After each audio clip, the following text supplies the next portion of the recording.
종료주일 말씀입니다.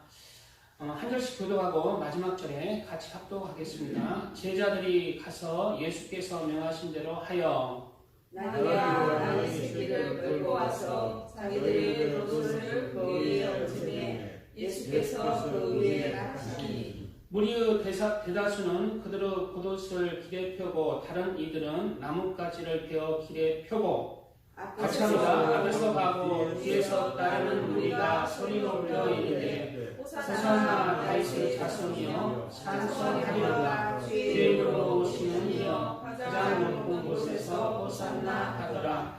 아멘. 네, 오늘 말씀의 제목은 오늘 말씀의 본문을 가지고 예수님의 예루살렘 입성의 의미에 대해서 그렇게 나누는 시간을 갖겠습니다. 오늘 본문은 우리 예수님이 공생의 마지막 한 주를 남기고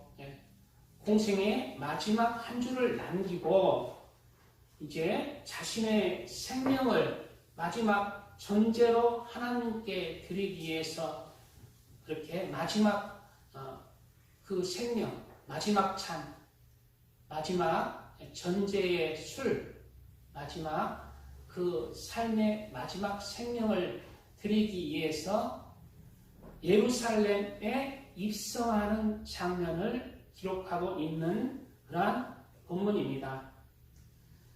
오늘 마지막으로 이제 예수님이 자신의 33살 가장 아름답고 젊은 나이인 33살의 삶을 마감하고 3년 반의 공생의 삶을 마감하고 이제 모든 사역을 다 내려놓고 자신의 그 마지막 생명을 하나님 앞에 전제로 부어드리기 위해서 이렇게 예루살렘 성에 입성하는 장면이에요. 그래서 다른 여타 본문에 있는 예수님이 예루살렘에 입성했을 때와 사뭇 다른 모습을 보여주고 있습니다. 우리 사도 바울도 자신의 모든 삶을 이제 예수를 증거하는 삶을 드리고 나서 디모데 후서에 보면은 이제 로마 감옥 2차 감옥에 갇혀서 이제 내가 전제로 부어질 때가 왔도다라고 사도 바울이 깨달았죠. 그리고 이제 그 후에는 이제 나를 위해서 의의 멸망이 준비가 되었다. 하나님 앞에 전제로 부어드린다는 것은 마지막 그 생명을 하나님 앞에 드리는 것입니다. 바로 순교의 자리로 가는 거예요. 그래서 사도 바울은 이제 그 로마에서 칼에 목이 베어져서 그렇게 죽임을 당했습니다. 우리 잘 아시는 내용대로 사도 바울의 그 기념 순교의 자리에 가면은 이제 샘물이 3개가 있죠. 사도 바울이 목이 딱 잘렸을 때 그 목이 탱가당 쳤는데 탱가당 튀는 자리에 바로 그때에 그 땅에서 샘물이 나왔다고 해서 사도 바울을 기념해서 샘물이란 교회로 그렇게 기념하는 것으로 제가 알고 있습니다. 오늘 우리 주님도 이제 자신의 삶을 마지막 되는 그 생명을 드리기 위해서 이제 예루살렘 성에 입성하는 장면이에요. 이 입성하는 장면을 보면은 하나님께서 특별한 그러한 상징적인 의미가 있는 것을 알 수가 있어요. 오늘 본문을 제가 읽어보겠습니다. 제자들이 가서 예수께서 명하신 대로 하여 나귀와 나귀 새끼를 끌고 와서 자기들의 겉옷을 그 위에 얹으며 예수께서 그 위에 타시니 예수님은 마지막 그 예루살렘 입성을 나귀의 새끼를 의도적으로 타고 가신 것을 볼 수가 있죠. 그리고 많은 사람들이 예수님이 나귀 새끼를 오는 모습을 보면서 환영과 그렇게 기쁨에 감격을 하고 있어요. 예수님은 나귀 새끼를 타고 가고 있고 주위에 많은 사람들은 호산나 찬송하리로다 호산나 다윗의 왕이여 가장 높은 곳에서 호산나 하며 외치며 즐거이 외치며 하나님의 예수님의 그 마지막 길을 환영하며 그렇게 응원하며 환호하고 있는 것을 볼 수가 있는 것입니다. 그리고 특별한 행동들을 취하고 있어요. 바로 자신들의 겉옷을 벗어서 예수님이 타시는 그 나귀 위에 앉고 그에 타시도록 하고 또 예수님이 가시는 그 나귀의 길, 타신 그 나귀의 길을 자기의 겉옷을 밟고 지나가도록 겉옷을 길에 이렇게 쫙 펼치면서 이리 오세요 하면서 환영하거든요. 그리고 또한 종려나무, 여기서 나뭇가지라고 하는데 종려나뭇가지를 베어서 이렇게 까는 거예요. 깔면서 종려나뭇가지를 흔들면서 호산나 찬송하리로다 다윗의 왕이여 하면서 그렇게 환호하며 열렬히 그렇게 기뻐하면서 예수님의 입성식을 그렇게 축하하고 있는 그러한 장면의 모습입니다. 바로 이날 마지막 자신의 생명을 드리기 위해서 예루살렘 성에 입성할 때에 많은 사람들은 자신이 어떠한 의미로 이제 육적인 의미, 첫째로 육적인 의미겠죠. 그러나 영적인 의미로 이렇게 흔들면서 찬양을 한 것을 볼 수가 있는데, 즉 겉옷을 펼치면서 종려나무 가지를 흔들면서 그렇게 입성한 그러한 나를 죽기 위해서 입성한 나를 기념해서 종려나무 가지를 흔들면서 예수님의 입성을 환영하는 날로 그렇게 기념하는 날이다.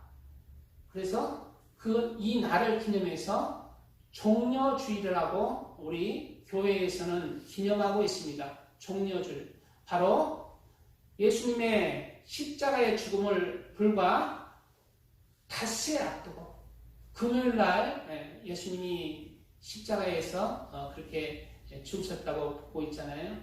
그래서 이제 주일에 왔기 때문에 주일, 월, 화, 수, 목, 금 닷새 만에 그렇게 예수님은 그렇게 십자가에 못 박히시기 위해서 그렇게 이제 입성한 날, 그날을 기념해서 종려주일이라고 기념하고 있다는 거예요. 바로 오늘이 종려주일이라는 거예요. 종려주일. 예수님의 그 십자가에 죽기 위해서 예루살렘 성에 왔을 때 많은 사람들이 이제 영적인 의미는 모른 채 입적인 의미만으로 종려나무로 가지를 베어서 길에 펴고 나뭇가지를 흔들면서 예수님을 환영하는 그날을 종려주일이라고, 종려주일 다음에 닷새 뒤에 예수님이 십자가에서 못 박히게 되는 것입니다. 그리고 예수님이 이제 그 종려주일에 입성해서 예수님의 종려주일에 입성해서 내일부터는 이제 십자가에 못 박히시기 전까지 무슨 날이라고 기념해요? 고난주일로 기념하고 있어요. 특별히 고난주일로 기념하고 있어요. 특별히 이 고난주간에 신실한 믿음의 사람들은 금식을 합니다. 보통 일주일 하는 사람도 있어요. 그러나 최소한 이제 한 끼 금식, 아침이나 저녁에는 한 끼 금식을 동참하고, 또 특별하게 예수님이 십자가에 못 박히신 그 성금요일이라고 하잖아요. 금요일 날은 모두 다 금식을 하는 날이랍니다. 금식을. 부담 줄 마음은 없습니다. 자신의 믿음대로 하는 거니까. 그러나 구약에서도 보면은 예수님의 절기 중에 7월 10일 날은 대속죄일이 있어요. 대속죄일. 7월 달에 이제 아비벌이라고 하나? 그 1월 달이네요. 7월 달에 유대력으로 7월 달에 있는 걸로 알고 있는데, 니산월인가? 니산월이라고 하나? 7월 달에 절기들이 많죠. 7월 1일이 나팔절, 10월 10일이 대속제일이란 10월 15일부터는 이제 초막절이 시작되는데 10월 10일 날은 유일하게 대속제일이랍니다. 대속제일. 그래서 이스라엘 백성들이 모두 뭐 했다? 금식을 했다. 대속제일. 이 대속제일의 영적인 의미가 바로 예수님의 십자가상에서 못 박히신 그 날인 것입니다. 대속제일에 이런 얘기해서 좀 죄송한데 대속제일에 구약 때 금식하지 않는 사람은 백성 중에서 끊쳐졌어요. 그래서 대속제일은 영적으로 우리 예수님의 십자가의 죽으심을 이렇게 기념하는 날이라는 거예요. 이러한 지금의 시간들을 우리 알고 오늘 말씀을 또 상고하고 한 주를 주님의 고난 주간으로 그렇게 동참하면서 또 특별히 금요일날은 하나님의 은혜 가운데서 한 끼 정도 하루는 못할지라도 한 끼 정도는 금요일 하루 한 끼 정도는 이렇게 하나님의 고난에 금식하면서 동참하는 시간이 되었으면 좋겠습니다.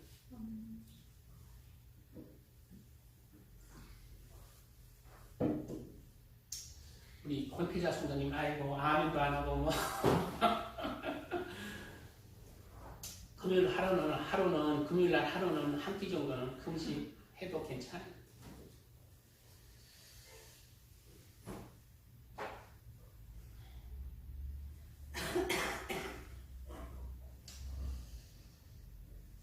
그런데 우리 예수님의 사역을 간단하게 먼저 정의를 하겠습니다. 그리고 예수님이 이제 금요일에 십자가에 못 박혀 죽으시고 토요일이 이제 안식일이었잖아요. 토요일날 하나님의 무덤에 계시고 그 다음에 일요일날 부활하셨어요. 그래서 교회에서는 주님의 부활한 날을 기념해서 이제 주님의 부활한 날이 우리 성도들이 하나님의 자녀들이 죄에서 속한 받은 날, 진짜 이제 그날부터 영적인 날이다 기념해서 이제 특별히 이제 주일을 지키고 있어요. 이제 안식일이 아니라 주일을 지킨다는 예수 계란 부활절 부활하는 날은 이제 하나님 예수님이 이제 계란에서 병아리가 깨어나듯이 이제 무덤에서 이제 일어나셨다 해서 보통 계란을 나누죠. 찐계란을 그렇게 나누는 날인데, 찐계란을 그렇게 나누는 날인데, 이 부활주일에 이제 주의 제자들이 모이고, 또 이제 주의 성령이 이제 오순절 주일에 또 임하고, 그래서 교회가 생겨났다고 그래요. 성령이 언제 임했다? 안식일이 아니라 주일에 임했다. 부활한 그 주일에 임했다. 그래서 교회가 하나님의 은혜 가운데 그렇게 이제 주일을 그렇게 기념하는 거예요. 그래서 이러한 것은 하나님께서 날짜들은 다 섭리하신 것입니다. 달력에 보면 토요일은 마지막 날인데 주일은 그렇게 빨간 날로 그렇게 쉬도록 하나님께서 섭리하신 거예요. BC와 AD 우리 연도 세는 것도 일주일을 7일 간격으로 그렇게 만드신 달력의 섭리도 바로 하나님이 모든 만물의 주관자시며 섭리자이시며 계획하시고 운행하시는 분임을 나타내고 있는 것입니다. 이러한 것들은 말가불가 할 필요 없어요. 어떻게 성경의 안식일을 지키다 하나님의 섭리 가운데 그렇게 순탄하게 달력부터 일요일날 빨간 날이잖아요. 예수님의 보혈을 상징하는 빨간 날이잖아요. 예수님의 보혈을 기념해서 쉬도록 하신 날이다. 하나님의 섭리 가운데 지키면 좋은 것입니다. 예수님의 이 마지막 입성에 앞서서 시간은 좀 지났지만은 마지막 입성에 앞서서 예수님의 사역을 간단하게 말씀을 드리겠습니다. 우리 예수님은 우리 인간의 죄를 위해서 하나님이신 예수님이 이 땅에 사람의 몸을 입고 태어나신 분이십니다. 그리고 예수님은 30살이 되어서 세례 요한 침례 요한의 세례를 받으시고 공생의 삶을 시작하셨습니다. 공생의 삶은, 공생애는 뭔데요? 바로 이제 자신의 모든 사적인 육적인 그런 관계는 다 내려놓고 집중적으로 하나님의 일, 하나님의 사역을 한 것을 예수님의 공생의 사역이라 한다는 거예요. 공생의 사역 동안 그럼 하나님의 일을 예수님은 안 했겠네요? 네, 준비하면서 했겠죠. 그러나 집중적으로 이제 공생의 사역은 세례와 함께, 예수님의 세례와 함께 성령의 충만한 임해에서 그렇게 세례와 함께 성령님과 함께 그렇게 시작하고 있어요. 그래서 예수님의 공생애를 시작하셨고 3년 반 동안은 공생애 사역을 시작하셨습니다. 공생애 기간 동안 예수님은 무엇을 하셨습니까? 복음서에 잘 나와 있는 대로 예수님은 하나님의 나라와 의에 대해서 전파를 하셨습니다. 그리고 불의에 대해서, 죄에 대해서 경고를 하셨고, 천국에 대해서, 천국에 가는 사람은 어떤 사람이 되어야 되고, 지옥에 가는 사람은 어떤 사람인지 그렇게 말씀을 하시고, 그리고 너희는 천국을 침노에 들어가는 자, 천국을 소유하는 자가 되도록 하는 그러한 말씀들의 사역을 하신 것입니다. 오늘 여기에 우리 예수님 하나님 앞에 예배드리는 우리 하나님의 자녀들도 무엇 때문에 예수님을 믿습니까? 궁극적으로 구원을 받고자 하니, 예수님을 사랑해서 왔는데요. 왜 예수님을 사랑하는데요? 왜 예수님을 사랑하는데요? 예수님이 우리의 죄를 사하여 주시고 천국을 예비하시고 천국으로 이끄신 분이기에 그분을 사랑하는 거예요.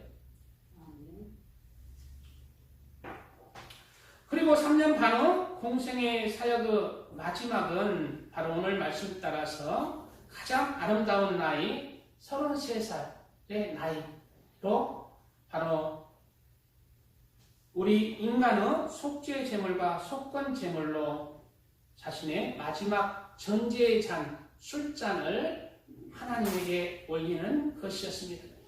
제가 지금 이 모양 이 꼴로 생겼잖아요. 살도 쭉 찌고. 근데 제가 33살 때는 군대 갔다 오셨어요? 그런 소리 들었어요. 33살 때는 잘생겼다는 소리 들었어요.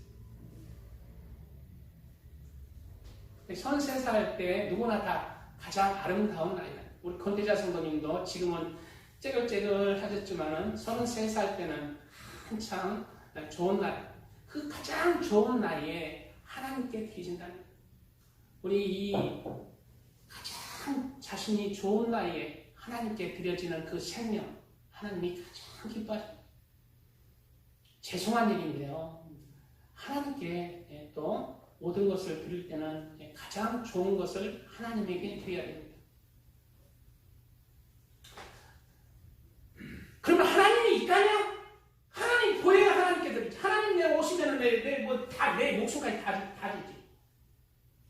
하나님 여기 있어요. 하나님 보여야 되지. 하나님은 누가 하나님이라고 했어요? 내가 내 주위에 가장 나를 필요로 하는 사람들, 내가 전도의 대상자, 또 나의 도움이 필요한 자, 그들이 바로 하나님이에요. 그들이 하나님 아닌데요? 그들에게 한 것이 예수 그리스도를 전하면서 그들에게 사랑을 전하고 복음을 전하는 것이 바로 하나님을 전하는 것이고, 바로 그것이 하나님에게 심는 것이라는 거예요. 그들에게, 우리 이웃들에게 좋은 것, 내가 필요 없는 건 나누지 말고, 내가 필요한데 그를 사랑하게 내가 아끼는 것을 줄 수 있는 마음도 우리가 가지고 있어야 돼요. 물론 또 하나님에게 드리는 것은 또 좋은 것으로 가장 좋은 것을 실질적으로 드려야 합니다. 우리의 사람들은 그런 마음을 가진 사람들이 그리스도의 마음을 품는 사람, 그리스도인이라 할 수가 있는 것입니다. 바로 예수님이 이제 쭈렁방태가 되어서 늙어서 이 땅의 삶을 다 이제 어차피 죽을 거 그냥 노인기에서 죽은 게 아니라 가장 좋은 나이로 그렇게 그 생명을 하나님께 드리는 속죄 제물이 되었잖아요. 예수님은 죄송해요. 이런 얘기 하면 안 될까요? 장가도 안 가고 가장 좋은 나이로 그렇게 네, 하나님 앞에 제일 좋은 것도 내가 필요한 나의 도움을 필요하는 사람에게 좋은 것 주시기 바랍니다. 그런 마음 소유하시기 바랍니다. 아멘.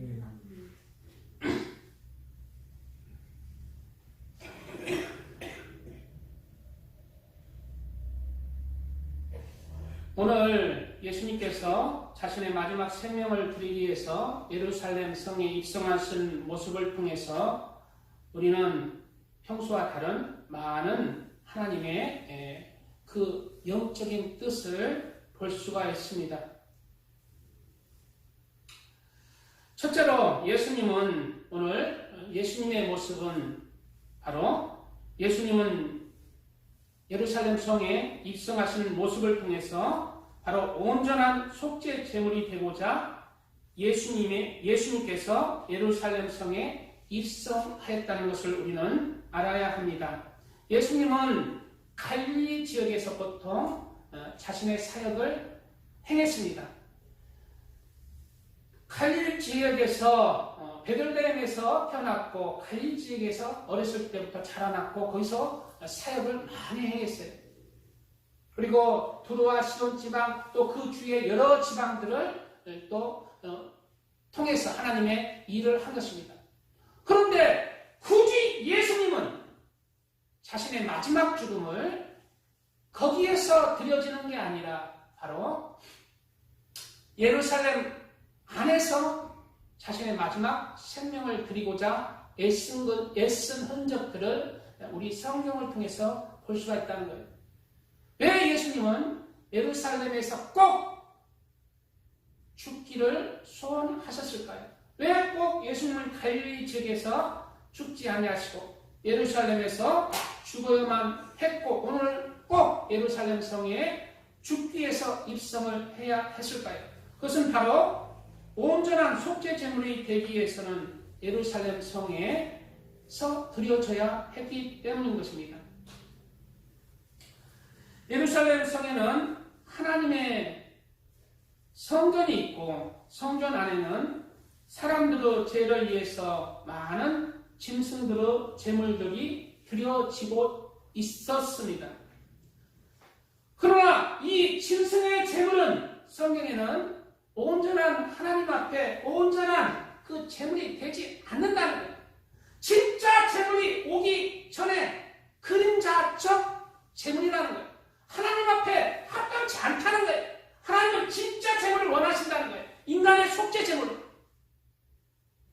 예수님께서 예루살렘 성에 입성하신 이유는 바로 그곳에 성소가 있었고 성소에서 바로 우리 인간의 죄를 위해서 많은 짐승들이 희생되어지는 것입니다. 그러나 하나님께서는 그 제물들을 그림자에 불과하다는 거예요. 진짜가 아니라는 거예요.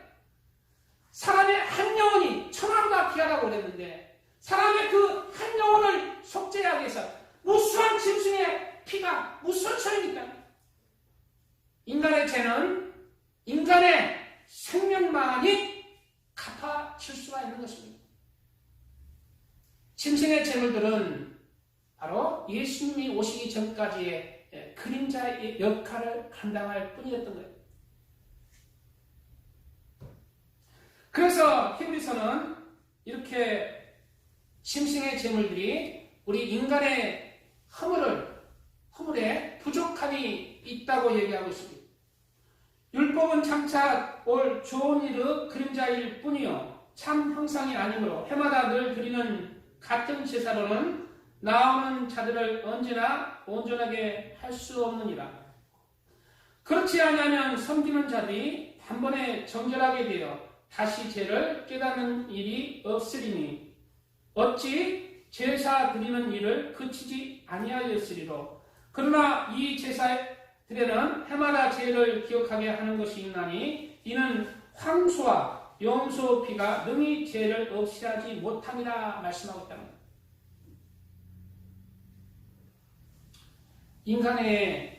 인간에게는 영혼이 있습니다. 인간의 죄는 영혼의 죄예요. 그러나 짐승에게는 영이 없어요. 혼만 있다는 거예요. 영혼이 없는 짐승의 피가 어찌 영혼이 있는 인간의 죄를 온전히 담당할 수 있다는 것입니다.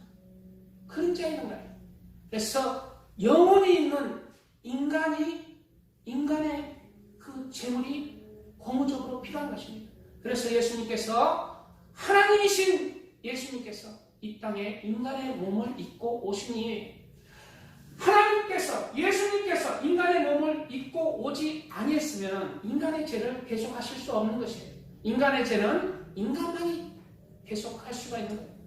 그리고 인간의 죄는 그럼 내가 죽어서 그냥 인간들의 죄를 예수님 대신에 내가 죽어서 이 몸 한 몸 희생해서 우리 사람들의 죄를 위해서 우리 마누라의 죄, 우리 엄마의 죄, 우리 아빠의 죄를 내가 담당하겠습니다. 나를 죽여주십시오.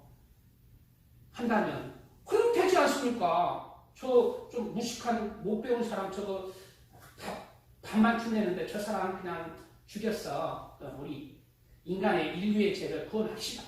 이렇게 하면 되는데 왜 안 돼요? 그 사람은 바로 태어날 때부터 죄인이기 때문에 죄를 가지고 태어난 죄인이기에 그냥 그가 죽는 것은 죄인으로 죽는 거예요. 다른 사람을 그렇게 대신 사해주는 그러한 자격이 없는 것입니다.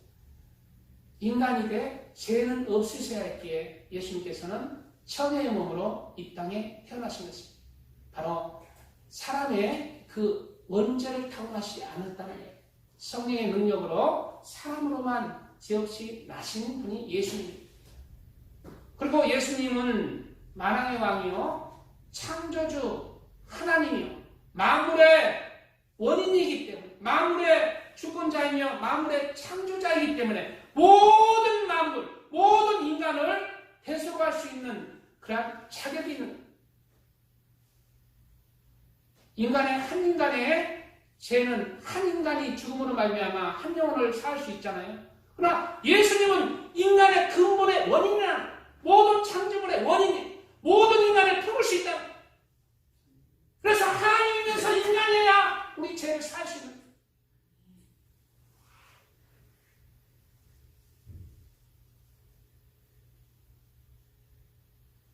이러한 예수님의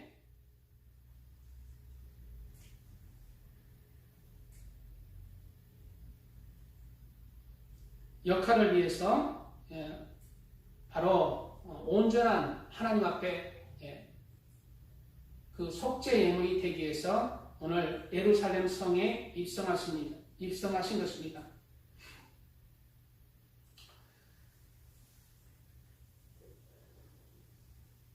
계속해서 이어지는 히브리서 9절 속에서 이제 황소와 염소 피가 능히 죄를 없애하지 못함이니라 하면서 예수님의 피는 이제 온전하게 속죄하는 피가 된다고 얘기하고 있어요. 그러므로 주께서 세상에 임하실 때에 이르시되 하나님이 제사와 예물을 원하지 아니하시고 오직 나를 위하여 한 몸을 예비하셨도다. 바로 예수님께서 예비가 된 것입니다. 번제와 속죄제는 기뻐하지 아니하시나니 이에 내가 말하기를 하나님이여 보시옵소서 두루마리 책에 나를 가리켜 기록된 것과 같이 하나님의 뜻을 행하러 왔나이다 하셨느니라. 이 말씀은 시편을 인용해서 히브리서 기자가 그렇게 인용한 구절인데 시편에 인용한 구절에는 이렇게 기록되어 있어요. 그때 내가 말하기를 내가 왔나이다. 나를 가리켜 기록한 것이 두루마리 책에 있나이다.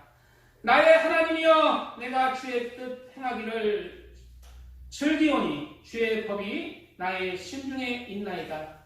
예수님께서 바로 만세전에 두루마리 책에 인간의 죄를 위해서 한 거예요. 그리고 예수님이 그 두루마리 책에 예비된 그 책, 하나님의 정하신 그 계획을 나는 싫어요. 내가 왜 그 죄인을 위해서 내가 죽습니까? 나는 싫어요. 그 천한 인간, 나는 창조주 하나님인데 내가 그 천한 인간, 피조물인 인간, 내가 만든 인간의 몸을 입고 인간에 의해서 내가 죽임 당하는 거 싫어요.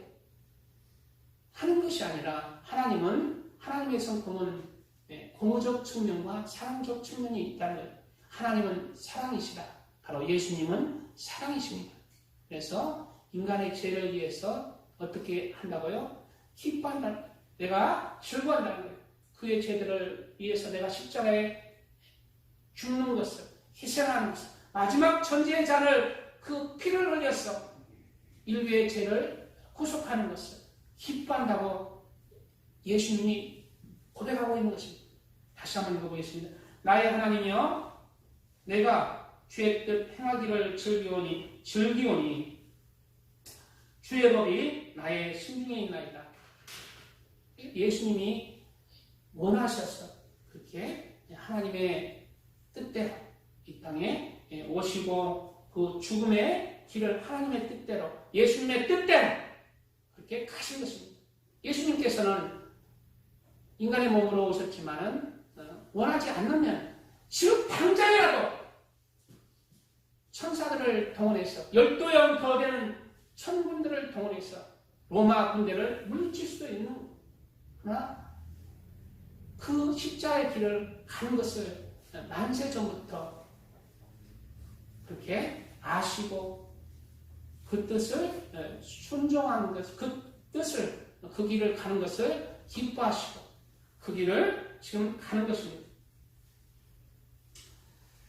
위에 말씀하시기를 주께서는 제사와 예물과 번제와 속죄제는 원하지도 아니하고 기뻐하지도 아니하신다 하셨고, 후에 말씀하시기를 보시옵소서 내가 하나님의 뜻을 행하려 왔나이다 하셨으니 그 첫째 것을 폐하심은 둘째 것을 세우려 하심이라. 이 뜻을 따라 예수 그리스도의 몸을 단번에 들이심으로 말미암아 우리가 거룩함을 얻었노라 말씀하고 있습니다.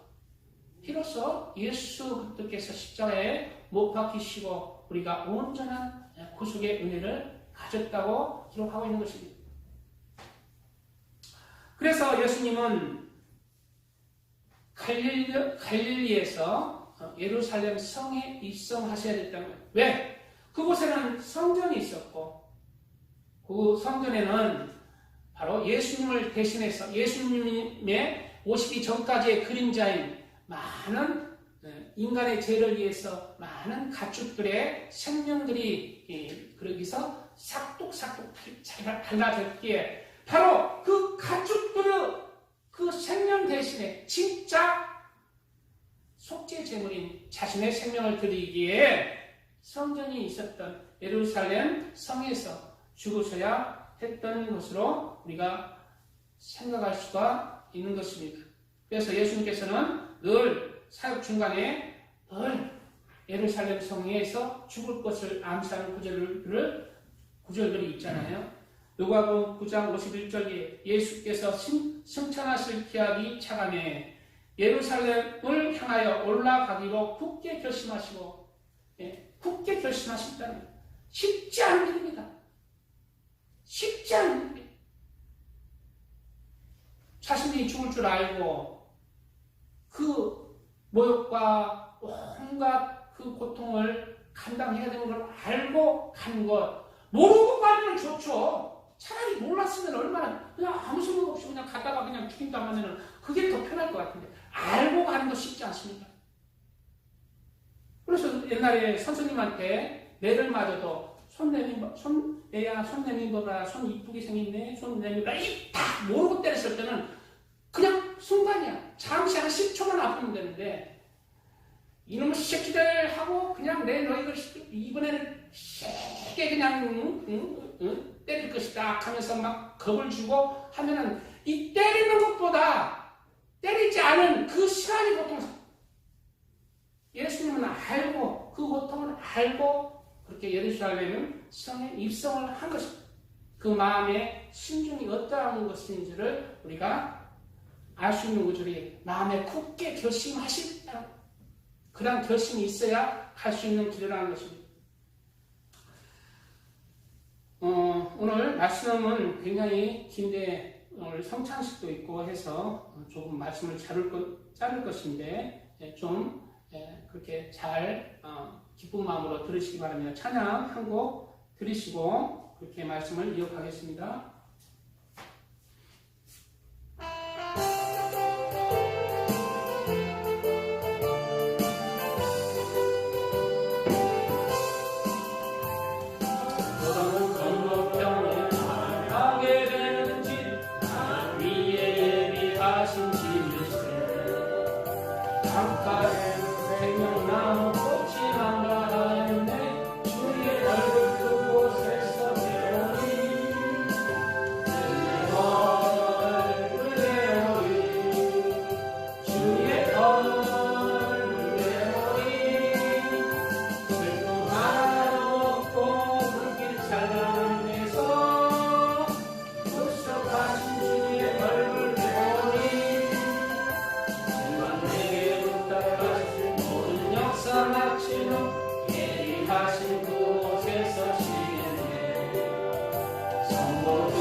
예수님의 예루살렘 입성은 스가랴에서 바로 왕의 입성이라고 말하고 있습니다. 스가랴서 9장 9절에는 오늘 시온을 따라, 오늘 또 교동문에도 나오죠. 시온을 따라 크게 기뻐할지어다. 예루살렘에 따라 즐거이 부를지어다. 보라, 내 왕이 내게 임하시나니 라고 말합니다. 바로 왕의 입성이라는 거예요. 바로 예수님은 예루살렘에 죽으시게 가지만 우리의 왕이라는 거예요. 우리의 창조주라는 거예요. 아이고, 세상에 뭐 왕이 뭐 하나뿐인가요? 요즘 나는 우리 회사의 사장이에요. 사장도 우리 회사는 왕이에요. 세상에 많은 왕들이 있습니다.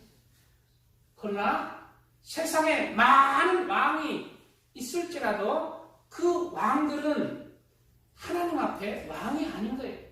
진짜 왕이 아니에요. 세상에 많은 왕이 있을지라도 진짜 왕은 한 분뿐입니다. 바로 만왕의 만주의 주, 창조주 하나님 한 분뿐이라는 거예요. 그 왕, 창조주 왕, 그 왕이 예루살렘 성에 입성한다는 거예요. 왕이 왜 입성하는가?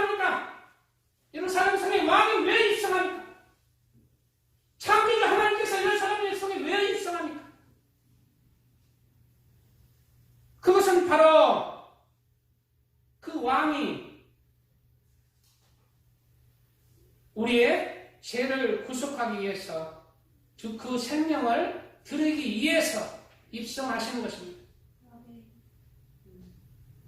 창조주 하나님이 자신이 만든 피조물이 죄를 지음으로 말미암아 그 죄를 대신 감당하여서 구속하기 위해서 입성을 하시는 것입니다.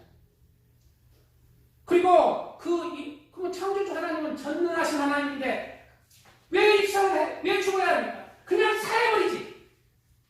하나님은 모든 것을 할 수 있는 분이잖아요. 죄 있는 사람 죄 없다고 하시면 끝나는데 뭐하러 십자가 못 박히러 창조주 하나님이 입성을 하시면 그것은 그 뒤에 구절에 나옵니다.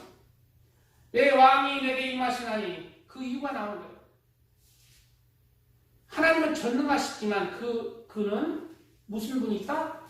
공의로우신 분, 공의로우신 그는 공의로우시며 하나님께서는 전능하십니다. 모든 것을 할 수 있어요.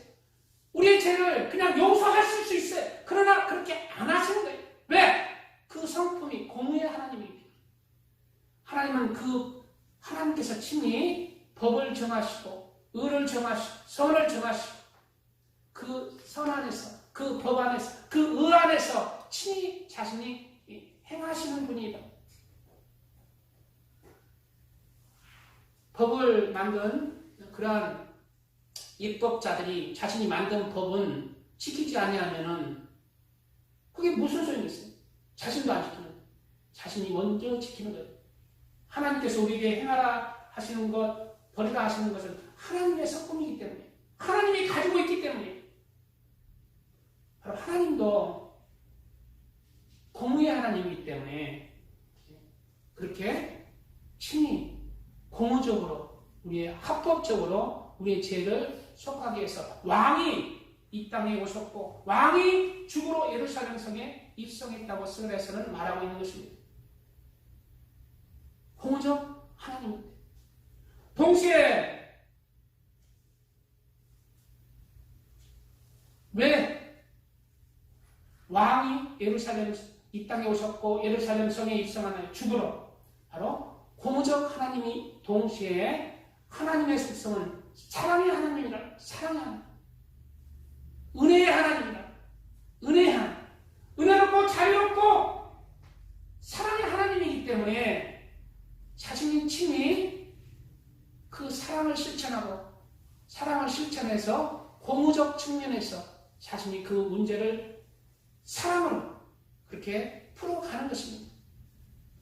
이러한 우리의 왕이 예루살렘 성에 우리의 생명을 위해서 그렇게 입성하신 것입니다. 그 이유는 공의로우시며 구원을 베푸시기 위해서라는 거예요.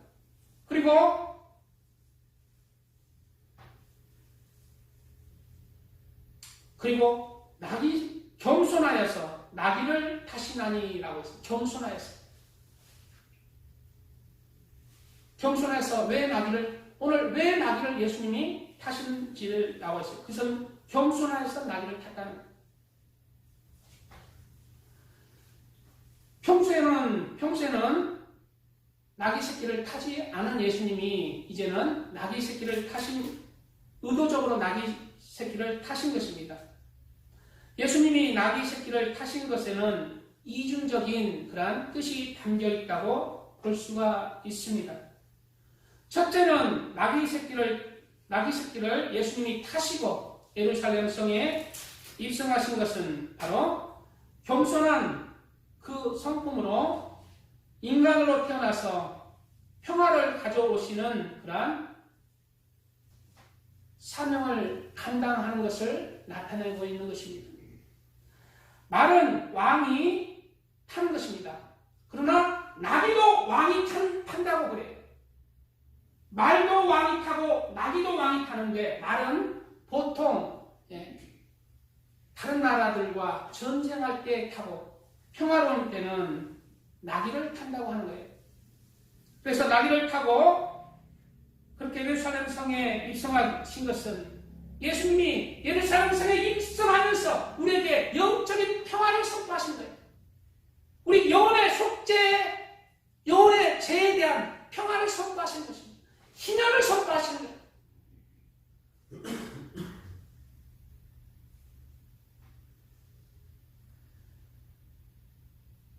예수님의 초림의 예루살렘 입성은 바로 우리 인간들을 심판하기 위한, 정죄하기 위한 입성이 아니라 바로 우리의 속죄 제물이 되기 위한 평화의 입성인 것을 공포하는 그러한 자리라고 보여지는 것입니다. 이사야서 52장 7절 이하에 좋은 소식을 전하며 평화를 공포하며 복된 좋은 소식을 가져오며 구원을 공포하며 시온을 향하여 이르기를 내 하나님이 통치하신 다 하는 자여 산을 넘는 바위 어찌 그리 아름다운가 라고 말씀하셨어요. 바로 예수님의 발길이다. 예수님이 이 평화를 공포하는 나귀를 타시고 평화를 공포하는 예루살렘 성의 입성의 그 아름다운 발자취를 쫓아서 우리도 이제 예수님의 복음을 전할 때 이러한 아름다운 소리를 발할 수 있는 사람이 되는 것입니다.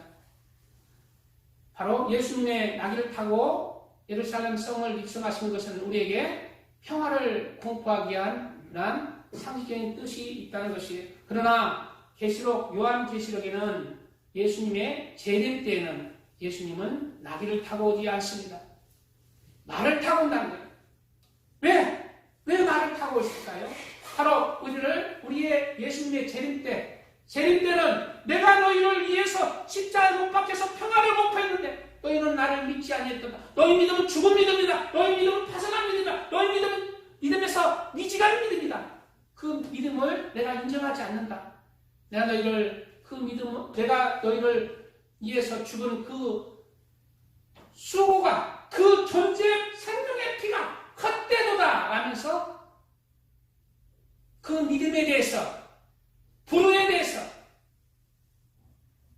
불신에 대해서 심판하러 오시는 것입니다. 예수님이 재림 때에 우리가 살지 아니할 수도 있고 살 수도 있습니다. 그러나 우리는 마지막 날에, 우리의 생명이 마치는 날, 언제일지 모르는 그날에 예수님의 심판대 앞에 서야 된다는 거예요. 그 심판대는 말을 타르신 예수님의 모습을 봐야 돼요. 말은 심판을 상징하고 전쟁을 상징한다. 그 심판대 앞에, 그리스도의 심판대 앞에, 하나님의 심판대 앞에, 백보자 심판대에 섰을 때 평화를 공포하는 나귀를 타신 예수님을 만나시기 바랍니다. 말을 타신 예수님을 만나서는 안 돼요. 심판하신 예수님을 만나서는 안 된다는 거예요. 계시록에 바로 말을 타신 예수님의 심판하시는 재림의 장면이 묘사되는데 시간 관계상 생략하겠습니다. 많은 부분을 좀 생략해야 될 것 같아요.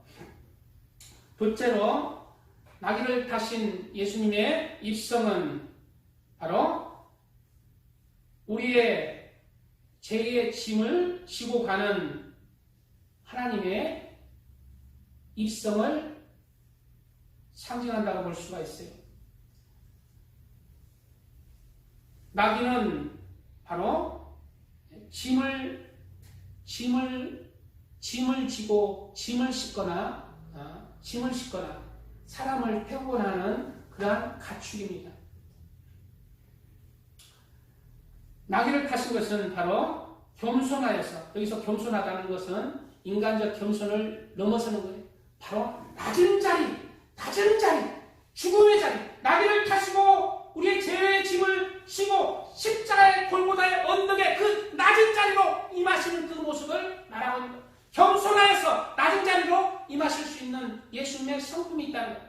낮은 자리, 예수님은 만왕의 왕, 만주의 주, 창조주 하나님이란 가장 낮은 자리, 죄의 짐을 지는 그 자리, 그리고 죽임을 당하시는 그 가장 낮은 자리, 겸손했기 때문에 가능했다는 거예요. 낮은 자리에 그 겸손함이, 가장 낮은 자리에 겸손한 자의 모습이 있었기 때문에 그 사역을 감당했다는 것입니다. 그런 모습을 빌립보서에서는 잘 표현하고 있어요. 빌립보서 2장 5절에 너희 안에 예수님의 이 마음을 품으라.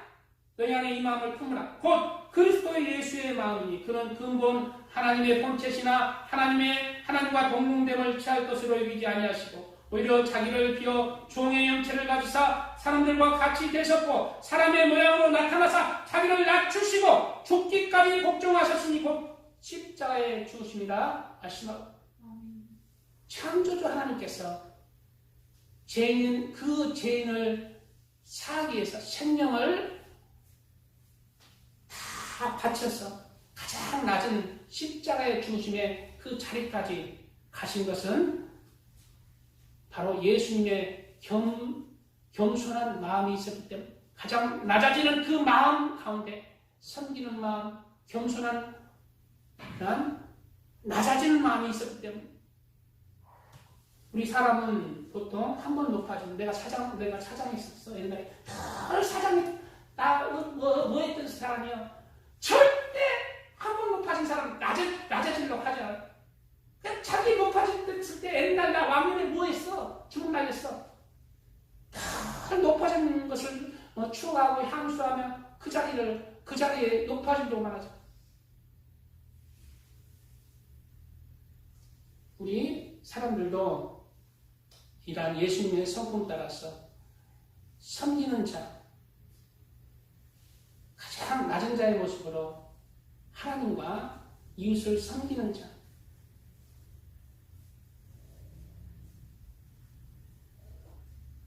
아무도 몰라줘도 하나님이 아시는 그러한 사랑을 실천하는 자, 그러한 자리로 가서 그렇게 하나님 앞에 겸손한 자다라는 칭호를 받는 사람들이 되었으면 좋겠습니다.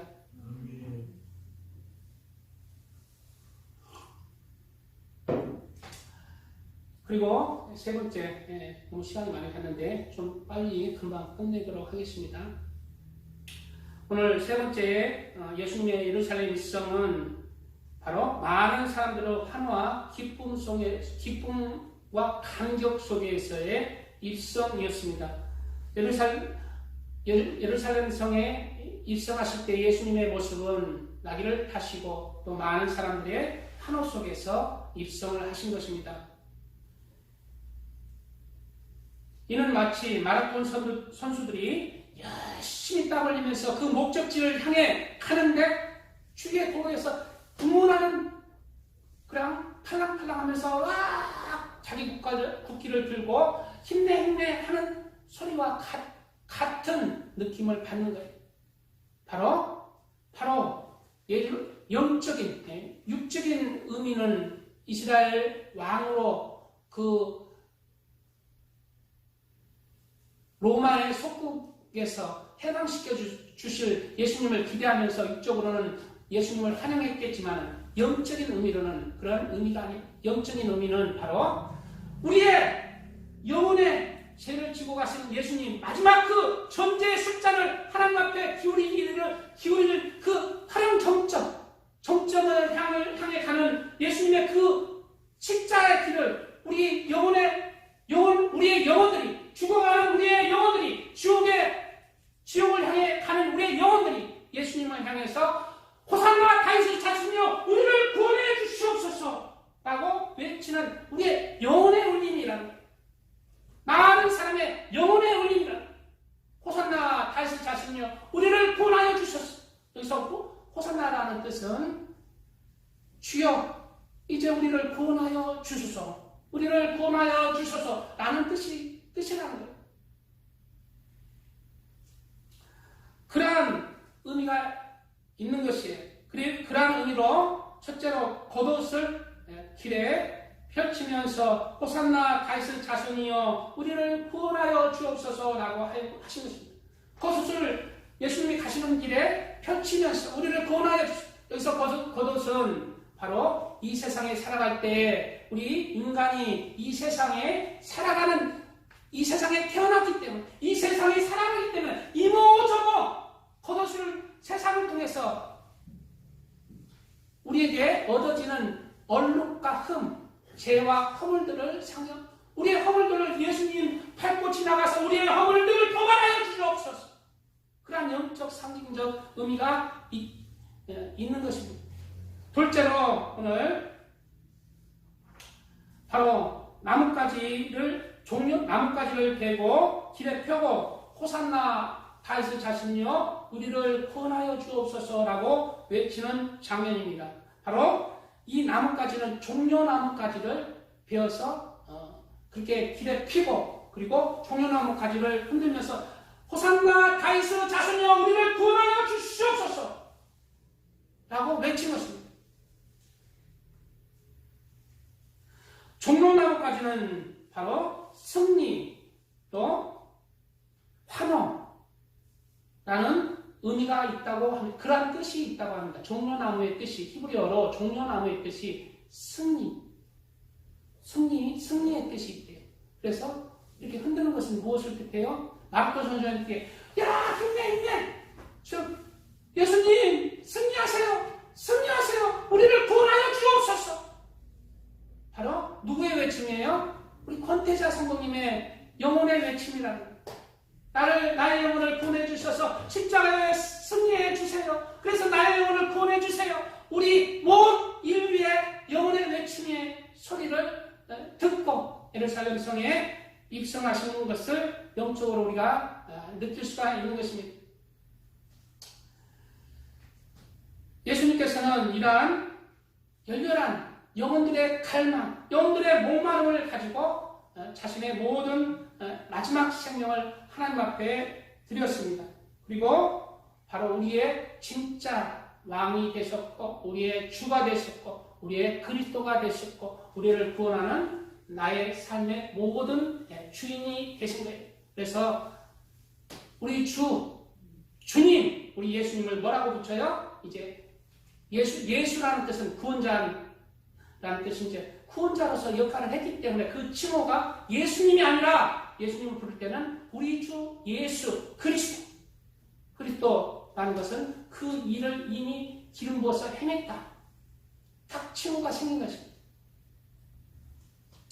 이러한 예수님의 은혜를 힘입어서 우리도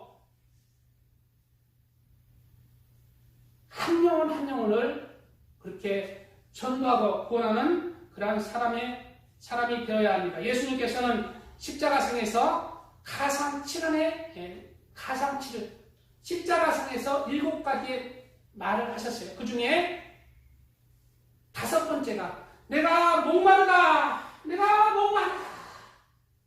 피를 다 흘리시고 죽기 전에 5번째 내가 목마르다 외친 것입니다. 육적으로는 진짜 목말라서 외칠 수도 있지만 예수님께서는 바로 모든 것을 이룬 줄 아시고 성경에는 일부러 내가 목마르다 외친 것. 누구를 향해서 내가 목마르다 외친 것입니까? 바로 우리 권태자 성도님을 위해서. 우리를 위해서 내가 목마르다. 예수님의 목마름은 육적인 목마름이 아니다. 영적인 목마름이에요. 영적인 목마름. 내가 십자가상에서 나의 피를 모두 흘려서 내가 육적으로 갈증 나고 목마르다. 그러나 그 갈증은 물로 푸는 것이 아니라 바로 영적으로 내가 십자가상에서 죽은 이유가 바로 영혼의 생명들을 구원하기 위해서 지옥에 가는 영혼들을 구원하기 위해서 내가 십자가상에서 이 피를 흘렸다. 바로 이 목마름을 너희가 해결해달라. 나를 전파해라. 예루살렘과 유다와 사마리아 땅까지 내 주인이 되어라.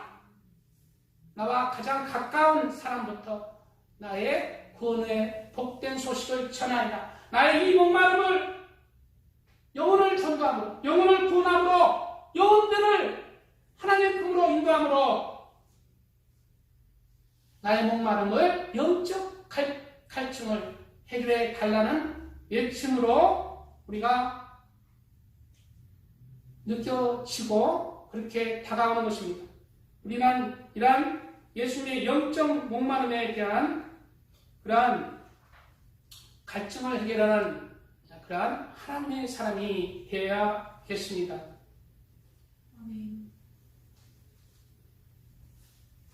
오늘 말씀을 통해서 우리가 예수님께서 예루살렘 성에 입성하신 그러한 영적 의미에 대해서 나눴어요.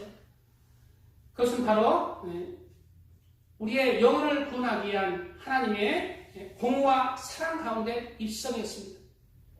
그리고 그 마지막 생명을 다한 예수님의 그 마지막 전제, 마지막 목숨의 그 잔은 바로 이제 우리에게 향한 거예요. 내가 목마르니 이제 너희가 나를 향해서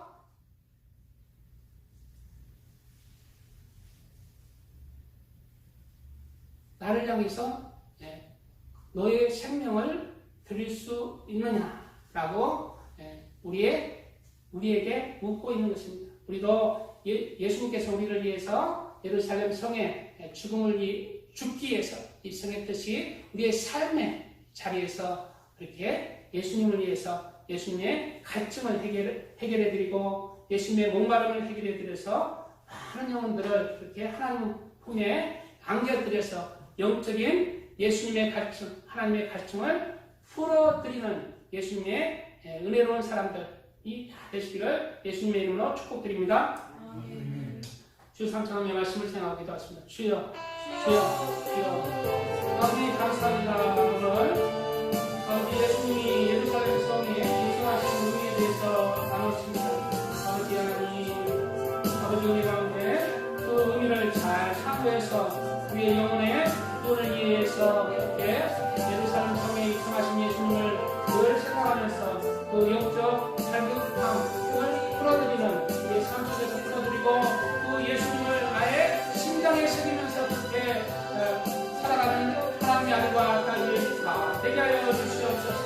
말씀이 생명이 되게 하여 주시고 그 생명이 잉태할 수 있는 하나님의 자녀들 되게 하여 주시옵소서.